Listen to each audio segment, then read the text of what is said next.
గత కొన్ని రోజులుగా ఆకాశమే హద్దుగా పెరుగుతోన్న బంగారం ధరలు ఇవాళ శాంతించాయి. హైదరాబాద్ మార్కెట్లో ప్యూర్ గోల్డ్ ట్యాక్స్ లేకుండా 10 గ్రాములు 550 రూపాయలు తగ్గి 73,690 రూపాయలు పలుకుతోంది. ట్యాక్స్ లేకుండా 22 క్యారెట్ల గోల్డ్ 500 రూపాయలు తగ్గి 67,550 రూపాయలుగా ఉంది. దీంతో గత కొద్ది రోజులుగా భారీగా పెరుగుతున్న గోల్డ్ రేట్లతో బెంబేలెత్తిపోతున్న బంగారం కొనుగోలుదారులకు కాస్త ఊరట లభించినట్లయింది. మరోవైపు వెండి ధర సైతం తగ్గింది.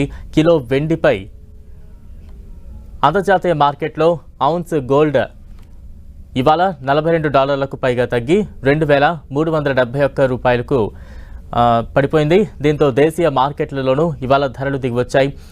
ఇక ఈ నెలలో బంగారం ధర దాదాపు 8% పెరిగింది. గత కొన్ని రోజులుగా గోల్డ్ ధరలు పైకి వెళుతున్నాయి. మధ్యలో ధర తగ్గినా అది స్వల్పంగానే ఉంది. అయితే గత 3 రోజుల్లో గోల్డ్ రేటు రెండోసారి దిగివచ్చింది.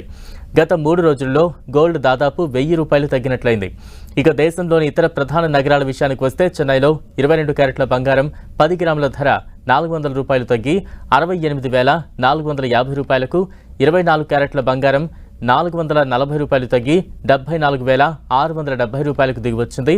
బెంగళూరులో 22 క్యారెట్ల బంగారం 10 గ్రాముల ధర 500 tగ్గి 67,550 వద్ద, అదేవిధంగా 24 క్యారెట్ల బంగారం 10 గ్రాముల ధర 550 తగ్గి 73,690 రూపాయలకు తగ్గింది. ఢిల్లీలో 22 క్యారెట్ల బంగారం 10 గ్రాముల ధర 510 రూపాయలు తగ్గి 67,700, 24 క్యారెట్ల పసిడి 550 రూపాయలు తగ్గి 73,840 రూపాయలు పలుకుతోంది. ఇక దేశ వాణిజ్య రాజధాని ముంబై 22 క్యారెట్ల పుత్తడి 10 గ్రాముల ధర 500 తగ్గి 67,550 వద్ద, 24 క్యారెట్ల బంగారం 10 గ్రాముల ధర 550 దిగొచ్చి 73,690 రూపాయలకు దిగొచ్చింది.